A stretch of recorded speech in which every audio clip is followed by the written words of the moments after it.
ChatGPT. It's all the rage, but how do we use it effectively for ministry? We'll talk about it today. This is the definitive podcast for helping you plan, create, and execute dynamic worship experiences at your church. Useful, practical content in the areas of production, worship, communications, first impressions, and more. This is Making Sunday Happen. Hey friends, welcome to the podcast. Glad to have you here. Today we are starting a 4-part series on ChatGPT and AI tools for ministry. We've released a bonus episode recently of the podcast with Rob Lauder and Jason Moore, where we talked about MidJourney. We talked about AI imagery tools and how you can use those for ministry. If you missed that, be sure to catch that episode if you missed it. And we were going to have several folks together into one episode talking about ChatGPT, but the content is so rich that I wanted to split it up into 4 episodes. So we're going to take a deep dive into what ChatGPT is and some effective and unique ways to use it for ministry. I've honestly been a little bit hesitant to jump onto the ChatGPT bandwagon over the last few months. Not because I haven't played with it. We've all kind of played with it, with that and different tools. And if you haven't, we'll show you how you can here in this episode and in the weeks to come. But my hesitation has been more in the legality and ethics of it, and what do we actually need to use it for, and what do we need to maybe shy away from. So we're going to have that discussion over the next few weeks. We're going to talk about the ethics. We're going to talk about can you use it legally? What should you use it for? What should you not use it for? What should you tweak? What should you prompt ChatGPT with for ministry? So we're going to dive into all that in this 4-part series on ChatGPT. So we'll have Alex Lyons on today. Then we'll have Ryan Frank from KidzMatter, then my friend Kenny Jahng, and then we'll conclude the series with a bonus episode of the show with Dustin Stout. And we're going to talk about his new tool that gives ChatGPT superpowers. So you want to not miss that one for sure, but catch all 4 of these because we're going to really take a deep dive into not only the elementary elements of ChatGPT, what it is, what's the kind of the background behind it, what's the inner workings of it, but also some unique ways that you can use it for ministry. All right, first up today, I'm talking with my friend Alex Lyons. Alex is the creative director at the South Carolina Baptist Convention. Alex and I do several events together with the convention. He's a great friend. We're going to be really elementary again when it comes to ChatGPT. We'll define some terms, but also talk through some ways that they are using it at the South Carolina Baptist Convention, mainly how they're being able to produce a mountain of additional content at lightning speeds. So we'll also talk through several other AI tools that Alex and his team are using. So hang on tight. Take some notes as we're about to overload you with ChatGPT and AI tools for ministry. We'll dive right in right after this. Hey guys, I'm hanging out with Angie, our lead designer on the 1230 team. Angie, you're going to give us a quick graphic design tip for churches. Ready? Go. Okay. I'd say when in doubt, keep it simple. So that means choose 1 or 2 fonts that are pretty timeless, unless your theme or design really warrants a crazy font that's unique. Stick with like a serif or sans serif font, and then even the same with the color scheme and just the background in general. Keep it simple. Keep a flat background, maybe a light texture, but don't overdo it. Just keep it simple. Are there a couple of go-to fonts that will work every time? Yeah, I think that there's several on like Google Fonts, which is free. So like Poppins is a good one. Enter is another good one. Those are 2 sans serif fonts. Addington is a serif font. There's a lot of different ones. Even if you just look at Google Fonts, that is a free resource to download. Good. Thank you, Angie. Appreciate it.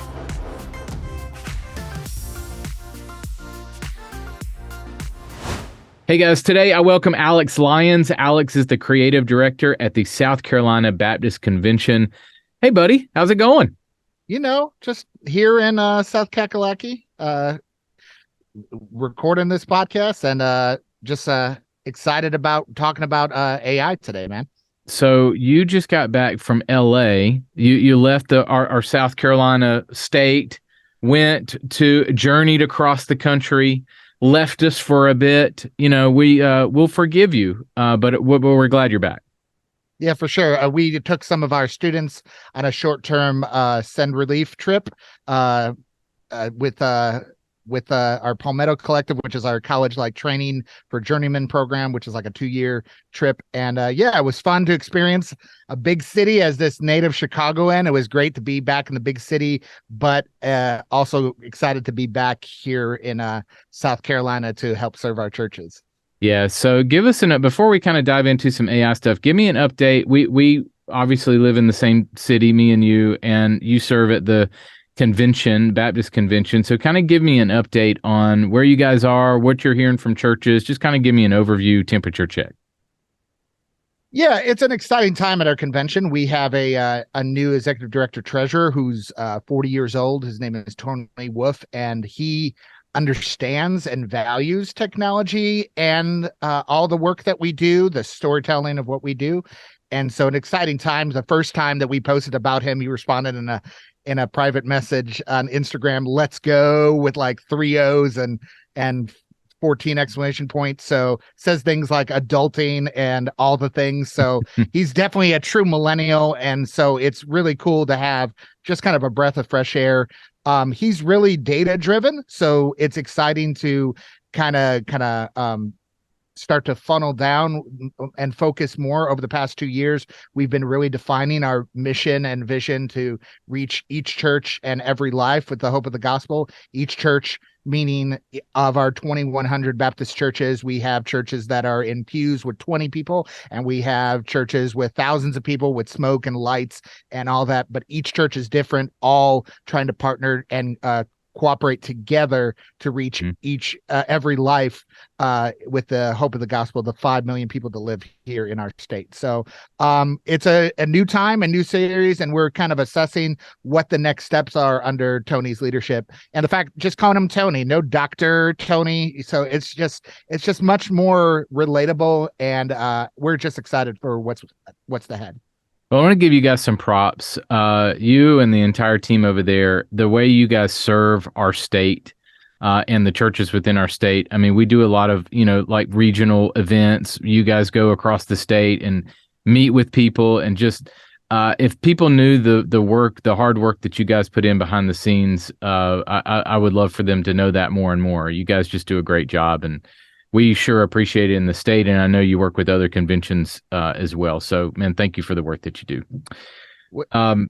So I want to talk about AI, specifically ChatGPT. And before we jumped on, we were talking about this, that when I first started playing with ChatGPT, especially, well, AI tools have been out for several years, and we've both been playing with those. But really in the last 6 months, especially, it's kind of been more of a public thing and really taken off, especially ChatGPT, MidJourney for imaging, and then a slew of others. I mean, if we don't get this podcast out in the next 30 minutes, we're going to be behind already. Yeah. So we're moving at a rapid pace. But when I first started really digging into ChatGPT, I really hit it with some political stuff and some social issue stuff. I wanted to see if it was biased. I wanted to see what the pitfalls were, and we're still discovering those. I want to get your thoughts on that. It definitely leaned to the left, to more of a liberal thinking when it kind of was first out. Like I hit it with tell me 10 positive things about Biden, spit it out. Tell me 10 positive things about Trump or DeSantis or somebody like that, and I'm sorry, I can't do that. And so there's definitely some things there to consider, but I think really as we're getting more and more into it, It is how you train it, how you tweak it, what you ask, what prompts you give it. Like it can be a tool for ministry. So I don't want to dismiss it. I really want to dive in and use it for all it's worth. So kind of walk me through your journey of discovery. Yeah, for sure. About a couple months ago, back probably in November is when I first discovered it, and I didn't have any knowledge of even what its existence was. And so I was given, kind of access to it and started asking it questions about just like people and, people that, that I knew, and it wasn't, similar enough to that. But then I started asking it about what our organization did. Like, explain to me what Heart for Schools is, which is a program we have here in South Carolina to make sure that a church is partnered with a school. Each church is partnering with the school. And right now we're around 45% of all schools in South Carolina are partnered with a Baptist church. And so explain that to me. And it spat back a pretty good overview synopsis of what it is.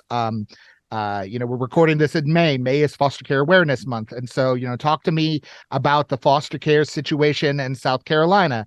It was able to spit how many kids are in care, how many kids are available to be adopted. And, Crazy. And, it was just like, from a factual standpoint and raw data, like pulling that content. Now, mind you, it's from 2021 and backwards, but it at least was a launching point to kind of figure like, whoa. And for a person like, I'm a visual creative and an audible creative, I am not a writer. I am not good with the written word. So being able to have it generate written content that can be jump off point for me and my team was exponentially. My mind started to race all the uses that we could use it for. We have a full-time staff of 2 at the convention, and then a bunch of part-timers and contract workers. And so we don't have a dedicated writer on our staff other than a part-timer who's only here 15 hours a week. And with the amount of content and the amount of reach and the amount of ministries that we do, this really, at that moment, was like, this is a game changer for all the content that we really want to produce to help equip and resource our churches. So I want to spend most of our time there on actual uses for it. I've talked with others on the podcast to kind of define some terms, and we can do that. But I want to quickly move to the uses, how you guys have used it at the convention. How has it saved you time? What are some things that you're using it for, that sort of thing? So give me a quick definition of what ChatGPT is, and then let's move to some of the ways that you guys have started implementing it. For sure. So ChatGPT is a prompt-based service that you would write a prompt into a kind of a chat. And what it does is it indexes the entire internet, 2021 and backwards, to find content based upon that. It's a model that is constantly learning. So you can, when it's doing prompts from other people, it's consistently learning off of those prompts to be able to generate content from to answer questions, to write content, to kind of jump off from that. So it's, as you said earlier, like, it's consistently learning and consistently growing. It fails a lot, but failure is a part of learning. So a friend of mine said that he asked him to quote a book, and it did a quote of the book, and he knew the book, and he said that that's not what's in the book. And ChatGPT came back and said, "You're right, I lied." And so just like that kind of thing, like where it's like us, like, I don't know, I'm just winging it and making stuff up, pulling from time. So one of the things we tried to do was we shoved a video at it, and it summarized the video, but assuming that the 2 people that were on the video were Dr. Wolf and Dr. Hollingsworth. And because it had the word doctor in it, it assumed that they were medical people. And so it framed the context of the entire conversation in a medical based. How did you shoot it? How did you shoot a video at it?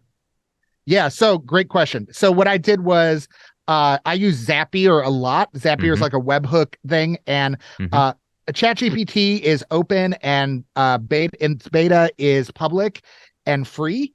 But for certain web plugins, you can pay for a paid version. And so we pay for the paid version. And so we use a transcription service called rev.com that has human transcription. So we shove the video at the human transcription. It spits out a Word doc, and then the Word doc is way too long to put in the prompt. And so we actually link it to a Dropbox link with that Word doc, and then tell it to summarize or give me points, etc. upon So that. you're pointing it to a text document on Dropbox. Yes, sir. Yes, sir. Okay. Yeah. So we did a big event called Impact, and we had 52 breakouts. Audio about 45 minutes long, and mind you, these are on little Sony. You don't have to say that mine was the best. I mean, we don't have to say that if you don't. That's good. That's good. I won't, because mine was the best, but that's all right. No, it's good. Yeah. So Carl and I were part of this event called Impact, where we did resources on various different things. And really bad audio quality. So again, we shoved it to rev.com. Rev transcribed the whole thing. And then we shoved that to ChatGPT, and we told it to give me a 3-sentence summary about the resource, about the breakout, and then give me 5 takeaways from the breakout. And then it spat that out. And now we're in the process of scheduling out those resources as those episodes release, and as example for it being Foster Care Awareness Month, we did a foster care breakout. We'll do resources based upon that. We have a prayer guide, and we asked it to pray. As I mentioned before, what are some ways that you can pray for this? And it gave some prompts. Now, some people would say probably that you're asking a machine to give prayer prompts, but it is kind of a summary of the things to pray for. And at least it started to generate those things from there. I think that what's important here, there, Carl, is that there needs to be a continual human element in it. And we don't just say, hey, Rev to Zapier to Dropbox to ChatGPT to Facebook, the end, and there's no human check. There needs to be a human check, because as I said before, it does make errors. It does learn, but learning, requires failure. And I think that it's failing and learning is a good thing to be able to refine and hone it. So yeah, that's kind of how we use it currently. The biggest, I guess, most controversial use that we are exploring is that since we are a sending organization of missionaries, and we have a bunch, as I mentioned before, we have this Palmetto Collective program with college students, and these college students are going to go to serve as missionaries, some of them in closed countries. And we currently have a student that graduated our program who is in a closed country, and we would love to tell their story. And to be able to tell their story, we need images and video and etc. We can't have any of that. So the other day I saw a picture of this missionary and what they looked like, and I asked ChatGPT to render an image of this. Sorry, not ChatGPT, MidJourney specifically, render this image of what they look like, and it came back with something pretty close that I then showed the other students. That are like, "Wow, yeah, that's kind of her." But how did you just take that picture and put the physical attributes in your prompt, or how did you do that? Yes, exactly. So I said, I'm looking for a 20-year-old female with long hair braided with a headband, and I can give you the picture that so you can see what I'm talking about. And in a country in Central Asia. And it spat back, and I continued to refine until I got, because first it was like a model with like makeup, and it's like, that's not what a missionary in Central Asia is going to look like. And so now that I have this person, I can tell the story. So let's say we get a report that she was ministering to a village that heard the gospel for the first time. I can make a description of that village and pair digital her with the village, and now make a photo scene to at least visualize it. Right. So you can read an article, but now you can visualize it. And that's kind of a double-edged sword, because you're like, that's not her. That's not her, but you are visually representing her. But that's no different than all the churches that have stock imagery of people on their website, or the people who go on a missions trip and grab random footage of country X, and you're not ministering to those exact people. So as far as the honesty component of it, I mean, we'll put a disclaimer. Yeah, yeah, But it's the same thing. Yeah, for sure. And now I can create scenes of this is what is happening. And to me, that's been a challenge that anybody in my position and anybody who works with missionaries at all, how do we tell the story of missionaries in closed countries without visually showing them? As a foster care alum, how do I tell a story of a foster kid when I can't take a picture you can't of use their actual photo? Yeah. So to me, it's going to open tremendously the way that we can storytell, as well as long as we're prefacing that this is AI. But the funny thing is I showed it to the students, and like 3 of the students were like, oh yeah, that's AI. Like instantly they knew that wasn't a real image. Right. And it's kind of like when you read a book, you know what I mean? Like you read a book and then you see the movie and you're like, yeah, that character is not what I imagined in my brain it looked like, but at least it helps them a little bit more to tell that story visually. So those are kind of use cases that we're exploring right now in how we use AI in our workflow. So I think you're really hitting on something, and that theme of tweaking, refining keeps coming back and coming back. That I think some of the people who have played with these tools are like, well, I can't, it's not working the way and I think they're just not putting in the time to refine and to give it another prompt. Now, okay, now let me change that prompt and keep digging. Both with the text tools, ChatGPT, and the imagery tools, it takes refining. It's a tool to use. All right, so I want to veer off the path a little bit from ChatGPT and talk about some other AI tools that we've both been playing with and exploring. So let's kind of hit these one by one. We talked about MidJourney a little bit, but let's hit on that one again. What are you finding in MidJourney? Are there certain, I mean, there's tools out there with kind of prompts and how to do prompts and stuff like that. But what are you guys? You mentioned the missionary aspect. What are some of the uses that you guys are using MidJourney? What are you guys kind of exploring there, and then we can hit on some others. Yeah, I think so far we've been using that for people, and traditionally so far these image things like MidJourney and DALL-E, they're not really good with hands. So like praying fingers and missing fingers. So like praying things, like we've kind of avoided that because it involves hands and that kind of things. But mainly so far, creating these individuals for these that we're trying to tell the stories of. Creating more abstract designs, trying to as a jump off point. And I think there's a lot of per se, controversy about some of these tools with a visual art specifically because it indexes Getty images. MidJourney is being sued for $1 trillion with a T dollars by Getty because of copyright infringement. But what graphic designer or photographer amongst us has not did a Google image search and got inspiration from that and then made our sermon design or our logo graphic based upon that? So it's just doing it faster. So I have a lot of feedback on the kind of the ethics and copyright of that kind of thing. Like, can you own a image? Thankfully the Ed Sheeran case just landed as it did. You can't own a series of chords. I don't think you can own a composition or a color or anything like that. And to me, MidJourney is just, and DALL-E are just indexing these images to be able to do all that. So far more abstract designs. I've seen a friend of mine, his sermon series for his church have been all generated in MidJourney, so that way he doesn't have to, it saves time.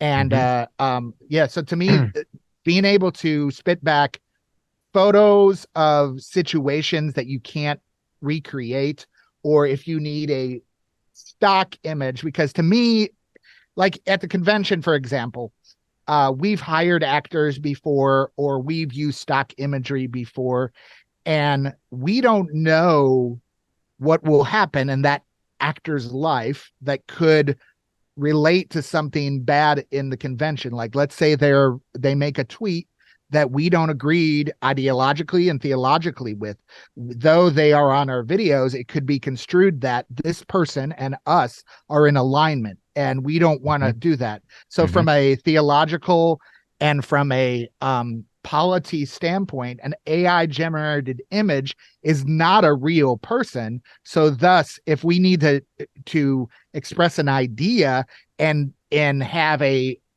actor or model to create that idea of this is parking lot ministry or this is an usher or something like that, we can create that image without using an actual person where, oh, I know we had an example. We had a video where we told the story of a gal who got saved, and the person who led the girl to the Lord was a real person, but we hired an actor to be the person who got saved. But people knew that actor and they were like, oh, that's so-and-so. Yeah. Glad to know she got saved again. Once we get into the video realm, once this kind of advanced to video, and it will help us from our perspective of we're not dealing with the ramifications of a stock or a actor to recreate scenes that we can't like literally recreate with the actual people that we do. So to me, it's a protection tool for us as an organization to be able to use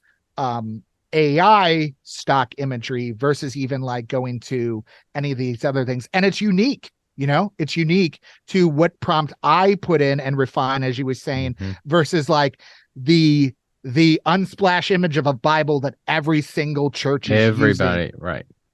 So yeah, right. It's unique based on my prompts.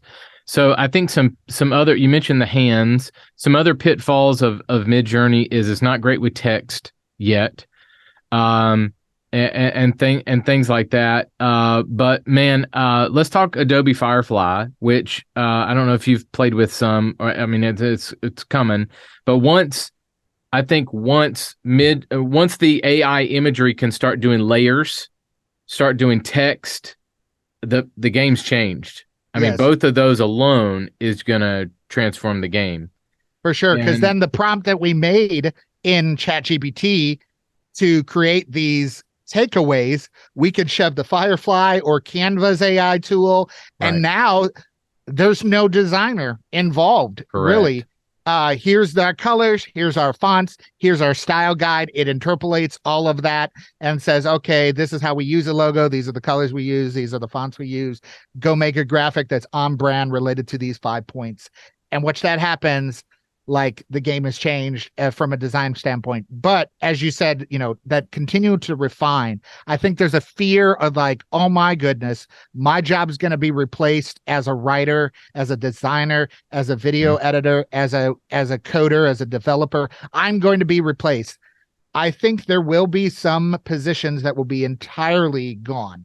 But I feel that it's a tool, as you said earlier, that could be used to refine how you do it, your workflow. So maybe you were cranking out, it took you a half hour to do a little graphic because you were using a template. Maybe now you can do that same workflow in 5 minutes that frees you up to do other things, to do deeper, more human work, and being able to work hard or smarter, not harder, to be able to, as Robbie Gallaty, says, automate, eliminate, or delegate. You're delegating the automation to a machine. Eliminate what you need to do so you can focus on only the work that a human being, you human being, can do. So, right, I agree with you. I think it's going to change some industries, but it may not completely wipe away some industries. Yes. Because I just think we'll be able to produce more content. A designer will use it as a major tool in his toolbox, but that designer will still exist. Or a video guy, maybe if it does video editing, which there's some Autopod and others that are doing some video editing. I think it's going to make my workflow go faster as a video editor. Therefore, I can take on more work, actually. So I think that's where I agree with you. I think that's where it's going to change the game. So we've hit on MidJourney and Firefly. Talk about Autopod. And have you played with the 11 Labs yet? I have not played with 11 Labs yet, but Autopod, like this podcast that we're talking about right now, could be done in like 45 seconds, which if you have a podcast, essentially Autopod is a plugin for Premiere that you essentially kind of nest some sequences. And when you nest the sequences, it will automatically take cuts of it, like a 2-camera shoot, and jump back and forth. And like literally you watch it edit before your eyes, a process that, I'm very interested in seeing how that applies to like the narrative story. Like example, the shot, I just got back from LA, and what I shot, I interviewed like half a dozen people. Let's put all that in a timeline. And how's it going to tell that story? Yeah, pull and select, even if it just pulled selects, like even if it just got the best content to work from, and now I can formulate the stories from there. That, my friend, is a super time, a super thing that's going to save a ton of time. And to me, like the amount of volume of videos that we do, to me, it's going to completely change the game in that. So what about adding the Purdy on top of that? If I have, like, this podcast has an open lower thirds, it's produced, we're sitting right now in a red border, and you're on one side, I'm on the other, even though as we're recording this, it's not the case. We've taken it into post-production, and done that to it. What about those type things? Can I add an open? Can I tell it to do that, or will I still have to do those things right now with Autopod? Yeah, you'll still have to do those things right now. I think it does the meat of the content. Mainly chopping up an interview or chopping up a... Yeah, it chops up the interview, and it, like, if you have a 2-angle shoot, I think you could probably, you could then kind of go back and forth. So if we were all full frame and you went to me full frame and then you to full frame and then me to full frame, it would automatically do those back and forth. I haven't seen it apply to like the dual screen format, but I think honestly that's probably just a matter of time more than anything all that's else. Coming. So. Well, just think plugins with, that's Premiere. You're going to have After Effects. You're going to have, it's going to be on all programs. And the integration, it's starting to happen. It's not fully there yet. You mentioned Zapier, but like ChatGPT to Zapier to, let's say, Instagram, Twitter, Facebook. Now I can have ChatGPT plan out my entire social calendar using content that I'm giving it from a video or from text content, and it can make my entire calendar, work with Zapier to schedule out all of that is on the way. There's that in its, infant form right now, but from that type of thing to video and audio editing, it's all surging to us. Yeah, if you look at what MidJourney and what Dolly did in 2021, example of like asking it to make an avocado chair. Right. And if you put in that same prompt in today, it's exponentially better. Yeah. Yep.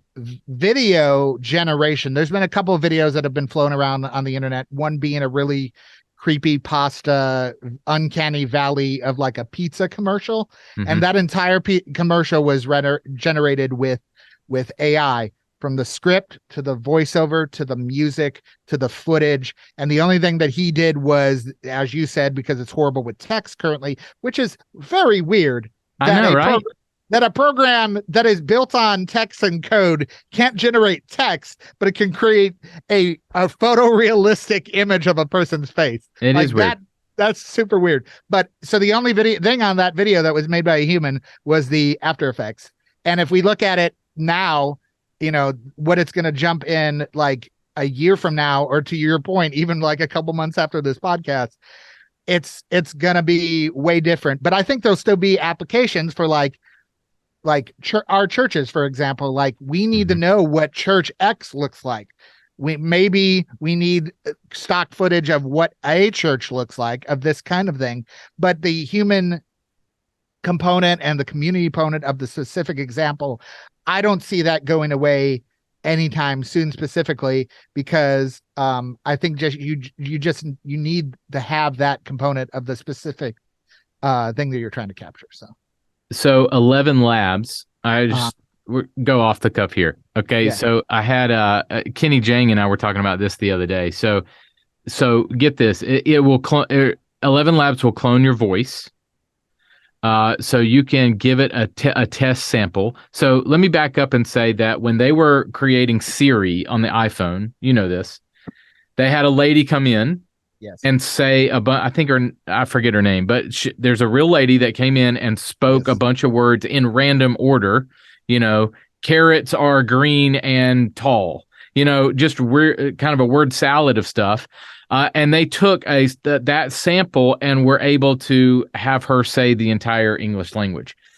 So 11 Labs can take a sample of your voice, and now you can put a text conversation in and fake your voice, or so it could be used for deep fakes, or it could be used for voiceovers.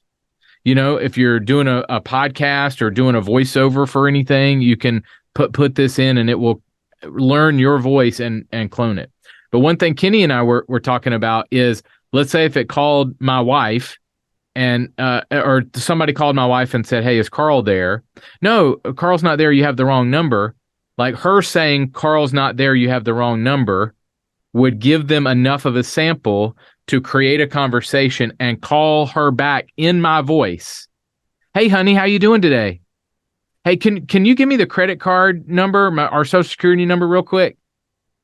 I mean, there are some quick dangers to some of these tools that we definitely need to be careful of. Yeah, and I would say how it applies to our work is that, a pastor who has hours of audio content on the internet to pull from, it will be a matter of time before there is a quote of a pastor saying X where they never said X, or the inverse. They did say X and they blame it and say, "No, that's a deep fake. I didn't actually say that." Right. And that's a matter of time before that controversy bubbles to the thing. To me, that's where I'm more nervous about the audio component that you mentioned from an ethics standpoint, from a security standpoint, because people saying things that they said or saying things that they didn't say because it is their voice, and now there's deniability on like how do you either I did say that and I really didn't, or I didn't say that and I really did.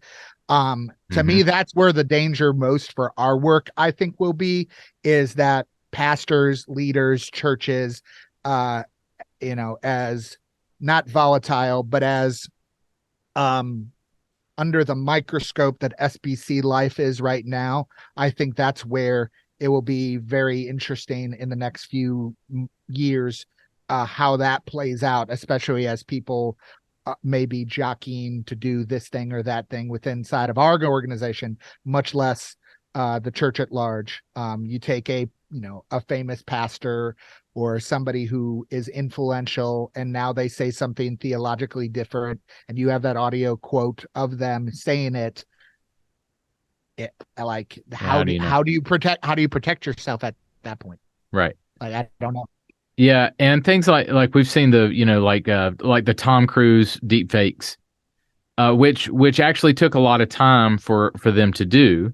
That was years ago, but now as the technology is coming, I mean, I see in a year from now me typing into MidJourney or some imagery tool, "Give me Tom Cruise doing this," to where like I don't have to have any post-production, effects skills to do it. I just type it in and it's there. Now I can make Alex do whatever I want Alex to do in a video, which is going to be awesome. It's perfect. The 1230 Media podcast hosted by Alex Lyons, and here's Alex. No, I think that AI will continue to advance, but I think that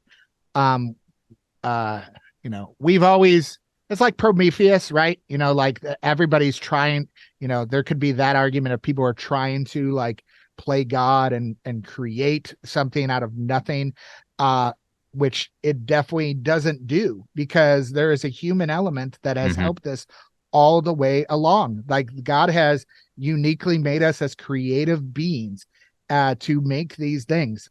There's a documentary that I love. It's called Everything is a Remix, and it just kind of goes through how nothing is new under the sun. These coup de grace pieces of creativity like Star Wars or the Mac or whatever, and now even AI, like are built on other things. People said that that Jesus is, the Jesus's disciples, "Oh, when are you coming back?" and they're like forecasting, when that would be. And people are like, oh, well, AI and Terminator are going to take us over in like 10 years or whatever like that. And Skynet is going to happen.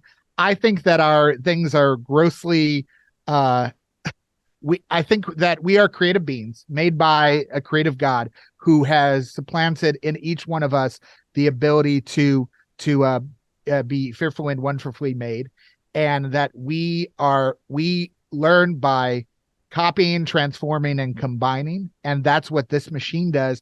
But there's always going to be something there in a human element to be able to do that, even if it gets most advanced to copy Tom Cruise giving an altar call at Lakewood Church, and that could be a real prompt that could really happen. Somebody still needs to type that and come up with that idea to actually do it. So there will always be a need for human creativity and to generate something from, versus just like, oh, well, the computers will do it. You still need to say, this is who we are. This is the South Carolina Baptist Convention. This is our mission and vision. And a human still needs to come up with that. This is the church that we are. This is our neighborhood. This is what we want to represent. You're still coming up with that. And that is divinely inspired. You're just using a machine to execute the vision that God has given you. What are the churches and the pastors that you guys serve? What is their reaction to these AI tools? If you're over 40, scared, and this is creepy, I would say if you're under 40, for the most part, dude, I just made it do this thing is kind of the thing. I've had people say, like, my sermon, I needed to preach about this, so give me backstory about this, or this is my sermon. I need an illustration about this. Mm-hmm. And that's where they inserted in ChatGPT. Right. But the first one that you said, are we worried about leaning too much on theology from AI? I think that's could happen. I mean, like if I was a 16-year-old kid and I was asked to write a 10-page essay on The Great Gatsby, you better believe that I would at least try to use ChatGPT and then formulate my words or whatever. So I think that it comes down to the heart at the end of the day.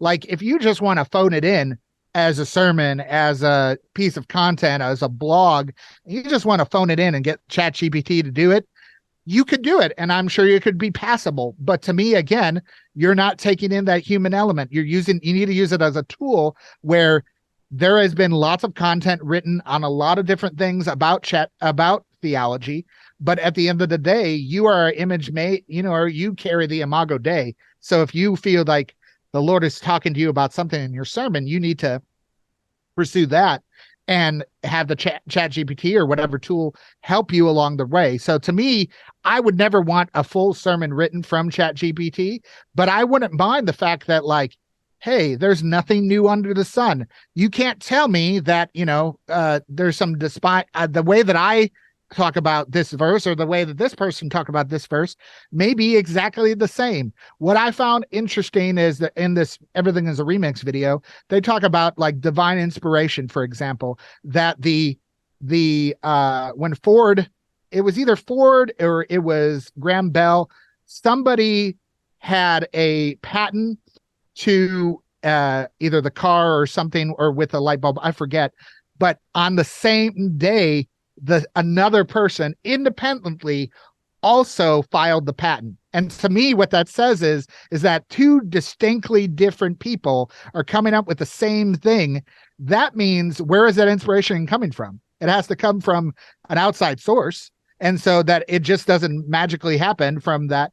And so to me, if my sermon on Romans 8 and your sermon on Romans 8 could be the same anyways, even if we don't write it with ChatGPT, right? So using a tool to formulate what Romans 8 says about, all have sinned and, for we know all things come together for good, for goes, all that, to me, then that to me is where it becomes a tool. And it's just when you can't just spit it out the door, the refining process is where it really has that human element in it. So I don't mind it being a jump off point, but I wouldn't just hand it in to to the congregation, if that makes sense. So you don't mind, you have no issue with churches using AI tools. I can use ChatGPT, I can use MidJourney. Can I resell images from MidJourney? I would not do that. No. Why not? I think that because I don't know. Honestly, I don't know what the terms of use are of the MidJourney and all that. It's very vague right now. Yeah, but I would say that you are still profiting off of another thing more than you. Just like you and I, we use After Effects plugins. We use stock videos or maybe use music or stock, whatever. Like, we can't resell that content because that artist needs to make money. Yeah, but there's no. I think the problem though is there's no path right now to pay that artist because no one knows who it's a combination of a million artists. Correct, but I would say that the platform per se is the artist because you are still using the platform. Fair. So if you're paying anybody for licensing the images, you would pay MidJourney. But that's fair. But right now it's moving so fast that there are no gaps on that. Yeah. Like there's nobody stopping anything right now. Like, they should put some things in place so that we know, okay, here's what you can and can't do with this imagery. Yeah, I think it comes down to the heart, honestly. Like, I think our heart is to use it as a tool for our ministry, not to like make money off of the tool that we're using for ministry. Now, here's where would be in our context. Let's say we generated 50 images from ChatGPT or from MidJourney that little church in middle of somewhere, South Carolina, has no idea what this AI stuff is. And we had these images for resources to use for communion. Let's say we told it to make 10 images featuring a wine cup and a piece of bread. We give it to them? That's what I'm saying. That's my question. I'm literally processing through my head right now is like, if we give those as free resources, they're free, but then now we're not charging, so we're not making profit, but also people are not making a profit because we're giving that image away for free. So there's a big question mark right now. Yes, which is why me as a content creator at our company, we've been hesitant to do that. We've been hesitant to resell. Now we may use pieces here and there. I'm going to do a tree and then I'm going to move that tree into this bigger thing. But there's such a question mark right now of the legality of what's going on that I think I'm watching other companies just go full bore into using it. And to be honest, I'm a little hesitant because I'm like, I just don't know yet. And I want to operate with as much integrity as possible. And so I'm going to sit in the I don't know yet until I know. Yeah, and that's again where I go back to copy, transform, combine is the essence of creativity, as we were talking about refine. And to me, all of art is built on the back of someone else's art. So if you are making a sermon series about the Song of Solomon, you are searching for a sermon series graphic, or if you're searching about the Mount, the Sermon on the Mount, don't tell me you didn't go to Google and search for the Sermon on the Mount. Right. And we all have inspiration. Yeah. But I think the trick with that is I'm gonna do a mountain background, and then I'm gonna go into Photoshop and I'm gonna refine. I might tweak in MidJourney, bring it into Photoshop, make it my own. Then I'm gonna put text on it. Then I'm gonna make it my own. Then it's all about. Hopefully, it's all about making it your own and not just. Yes. But I am curious to see when it can do text, when you can tell MidJourney, make a mountain and in the foreground put the words Sermon on the Mount with what in this font. When we get there, we've opened Pandora's box, I think. Like it's going to get crazy. And especially when it can do text and it can do layers, it's going to get real interesting. All right, rapid fire before I leave you. Ready? Yes. Okay, number one, what's the craziest thing that you've seen in the world of AI? What is surprising you right now? The pace, man. The pace. Yeah. I mean, we're having, I feel like this podcast needs to be recorded again a week from now because it could be changed. And so that to me is that, and just the the uncanny valley that video is in right now, and being able to see what it's probably going to be a year from now. And just like even the meeting tools is what's going to be super crazy to me is like. Do you use Fireflies? I've tried it. I've tried to use Fireflies. Fireflies is like a plugin for Teams for that Zoom. will take notes. Yeah, for Zoom and takes notes. We're waiting for Microsoft Copilot, which is Microsoft's official version. And what it does is it takes you record a meeting, and let's say I say in the meeting, Carl, I want you to do action steps X, Y, and Z. And by drafting an email to Joe Smo, it will literally assign a task to Carl with a drafted email to Joe Smo with whatever I told him to do. Right. Fireflies is almost there. So it's for those who don't know, let me define this. So Fireflies is a tool is an AI tool that you can work with Zoom. It will record your meeting, and it will give you a transcript of that meeting. It will tell you, give you stats on who talked the most, and create a summary of your meeting, create bullet points, create action items, and you could easily hook it up to Asana, Zapier, anything like that to get it past that to an email or whatever. For sure. Crazy. All right, number 2. What should be the most? What is scaring you the most? You mentioned Skynet. That's been my reference all along. I'm a big Terminator fan. Well, the first 2, and the other ones. Come on. Yeah, we won't talk about them. We won't talk about them. Are the machines taking over? Is Skynet going to take over? What are you the most scared of?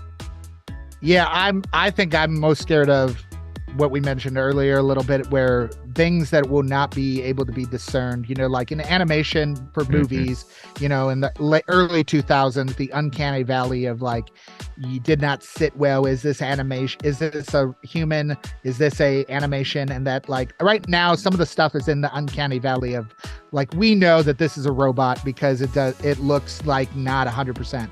But, when that example, when that image of Pope in a puffy coat tricked the entire internet as wow, as a real image, that's to me where it will be scary, is that we won't be able to discern what is real and real as in this is an actual event that happened in IRL versus something that has happened digitally, especially as it pertains to what our pastors are saying or doing or writing or visually participating in. That's to me the scariest part, is that how can a pastor, how can a leader defend themselves when I have an audio quote of you saying this, or I have a picture of you saying this or doing this? What can I do at that point? And when that becomes undiscernible, that to me is what I'm really most scared of. Yeah. All right. If you could say a top thing, one thing that ministry leaders should absolutely be using AI to help them at their church, what's that one thing? You should be using Motion. Motion is a scheduling tool to help you with your task list. I honestly believe that if you have an administrative assistant, if you have somebody who does, or if you are an administrative assistant, if you are doing any kind of admin work, you need to find a tool that will work with your workflow to automate that and delegate it to the machine to free you up. And Motion is just an example I'm giving to say, I'm going to do these 20 tasks. This is how long I think it's going to take. Here's your calendar, the end. I don't need right now. This is kind of a sticking point. A lot of people here, being a creative director, details are probably sometimes not the greatest for me. And so it was hey, you need an admin, Alex. You need an admin, Alex. And I say, I have an admin. It's called ChatGPT. It's called Motion. I have tools that could be my admin, and I'd rather take that money that we would spend on an admin to plug into more automated tools. So to me, you need to, if you're not using any AI tools, you need to at least think about it and consider it. And the first thing I would do is see what things you can automate that are administrative tasks that have to be done and are not theologically questionable things like writing sermons or making graphics or representing people with audio, but a robot that can do my calendar, why not? Let's make it happen. And so to me, you need to figure out how to start to use those tools to automate those administrative tasks. Good. 2 more and I'll let you go. What is the most common question that you're getting from people as it relates to AI? is this real? like, is this real? Like I was talking with a person the other day and my earbud didn't work. And so I sounded kind of like a robot, and they hung up on me, and they were like, they thought I was one of the calls that you just mentioned earlier in the podcast. It's like, I thought you programmed some AI to be a robot version of yourself. So I think there's a distrust right now on anything. Like, is this podcast made in AI? Is this image made in AI? Is this article that I'm reading made in AI? I think that the is it real conversation goes into, I don't know what I can trust anymore. So to me, we talked about the ethical component of crediting. I think there needs to be a formal thing to credit, just like there's MLA and APA and Chicago Manual Style. There needs to be some kind of attribution on an article, a photo, or whatever of this whatever was generated with AI tools. Even a sentence like that gives the thing like acknowledgement that this was not 100% made by a human, or even the inverse. This was 100% made by a human. That to me would be a solution to that, to try to say, here's a disclaimer. This is the standard legal disclaimer you have to put on the bottom of every article or every whatever, or at the end of every video. And I think that would help establish more trust of like, oh, okay, was done a little bit so, and it will help. Because right now, since the Wild West, nobody knows what is real or not real. So. Right. All right, last one. What are some things that you're seeing for the future? Where are we going that's really exciting you? We've talked about a few of those things, but give me like your top one that like, man, I'm so excited for the church to use AI in this area. I'm so excited that the church will be able to use AI to start to value the creative process a little bit, in the aspect of like that it's not just if everybody thinks they're a designer because they have Canva, everybody thinks they're a video editor because they have Premiere Pro or whatever, everybody thinks they're a writer because they have ChatGPT. And so to me, what I'm excited is that true creatives that are those who are able to help generate new and fresh ideas will, to me, be more valuable in the future. Just like in COVID, like it was all of a sudden like, where are the tech people? We need the tech people. How do I do this streaming thing? And whatever. To me, people in our position are going to be more valuable because they're going to be able to help navigate people how to use all these things.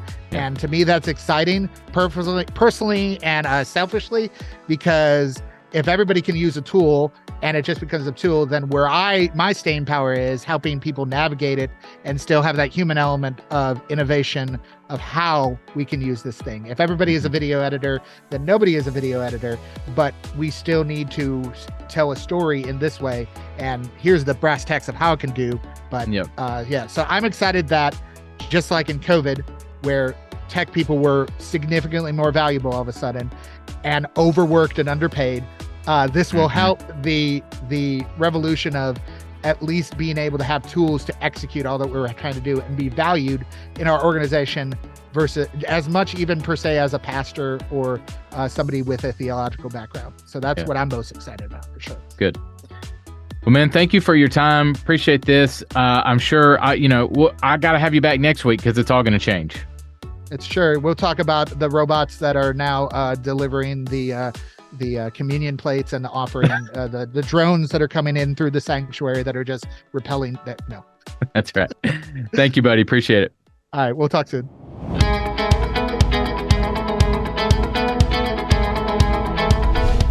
You are a ministry leader. You either have no creative team or your creative team is completely overwhelmed. That's where our team can help. At 1230 Media, we are on mission with churches and ministries to help you visually communicate the gospel to your audience.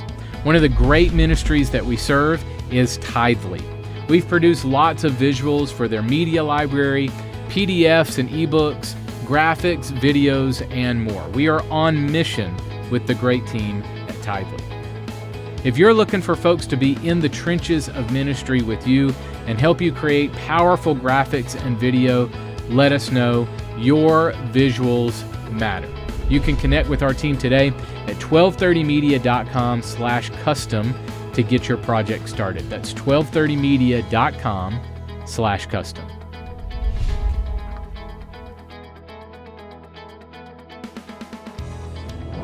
Hey guys, hanging out with Jason Noble, host of the Kidmin Tribe podcast. Jason, you have my friend Brittany Nelson coming up on the podcast. What are you guys going to be talking about? We are going to be talking about how to do the down and dirty work of admin when it comes to kids ministry. You know, it's shocking. A lot of kids ministry leaders get into kidmin thinking, man, we're just going to play with kids all day and we're just having a great time. And what you quickly realize is that the admin side makes the ministry. All of the paperwork, all of the budgeting, keeping closets clean, keeping everybody organized and moving forward. It's a challenging thing. And Brittany does such a good job talking about how do we administrate? What are ways? To be honest, not all of us are administrative. So what do we do to find ways around that so that administration happens and that we can build a team in kids ministry? And so we're really digging in. You're going to be able to find that on the podcast at KidminTribe.com. It'll be every other week where we put brand new podcasts up. So you can go there, check it out. If you're struggling with admin, man, go and check it out at KidminTribe.com. The show notes for this episode are available now at MakingSundayHappen.com. Well, hey guys, thanks so much for hanging out this week. Be sure to subscribe to our show on YouTube, Spotify, Apple, or wherever you get your podcast. Or you can find us online at MakingSundayHappen.com. All of our shows, all of our archive of our podcast is there, MakingSundayHappen.com. All right, next week on the show, part 2 of our 4-part series on ChatGPT and AI tools. I welcome my friend Ryan Frank. Ryan is the man behind KidzMatter. He's an author, speaker, conference director. He's a big entrepreneur. We have the honor of producing custom media content for the KidzMatter conference and producing the Ryan Frank podcast here at 1230 Media. So we've known Ryan for several years and worked closely with him. Just a great friend, a great guy. I'll be a guest on his podcast soon, talking about video technology in the church. That's coming out early June 13th, I believe, is when that will drop. So Ryan Frank will be on next week. Again, if you missed our bonus episode with Rob Lauder and Jason Moore on AI imagery and using MidJourney, be sure to check that out. It's in the podcast feed at MakingSundayHappen.com. Well, we'll continue with ChatGPT next week, and I'll see you then. In the meantime, go out there this Sunday and make Sunday happen. I'll see you next week. Making Sunday Happen is a production of the ministry of 1230 Media. For show notes, archive episodes, and more free resources for your church, visit MakingSundayHappen.com.